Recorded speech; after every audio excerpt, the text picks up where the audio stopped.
Hi friends, happy morning. இன்றைக்கி இந்த வீடியோவில் நம்ம கோலம் போடுறத பற்றி தான் பார்க்க போகிறோம். காலையில் 5 மணி இருக்கும், எழுந்து வாசல் தெளித்து கோலம் போட்டுட்ருக்கோம். எங்கள் ஊர்லலாம் விடியறதுக்கு முன்னாடியே எழுந்து கோலம் போட்டுருவோம். இது வந்து என்னோடய ஓன் க்ரியேஷன். நீங்கள் பாருங்கள் எவ்வளோ சூப்பராக போட்டிருக்கேன் அப்படின்னு சொல்லிட்டு. அரிசி மாவில் கோலம் போட்டுட்டு அப்புறம் செம்மண்ணை யூஸ் பண்ணி அதுக்கு கலர் கொடுக்கும்பொழுது கோலம் பார்க்கறதுக்கே ரொம்ப அழகாக இருக்கும். செம்மண்ணை வந்து செவ்வாய்க்கிழமை, வியாழக்கிழமை, வெள்ளிக்கிழமை அந்த நாள்லலாம் வந்து பயன்படுத்தி கோலம் போட்டிங்கன்னா வீட்டுக்கு வந்து ரொம்பவே நல்லதுன்னு சொல்லுவாங்க.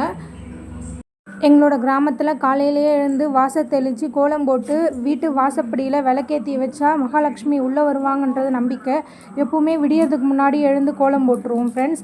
இனிமேல் டெய்லியும் ஒரு கோலம் வீடியோவோட உங்களை வந்து மீட் பண்ணுறேன். Thank you friends. எங்களோட சேனலை வந்து சப்ஸ்கிரைப் பண்ணிக்கோங்க.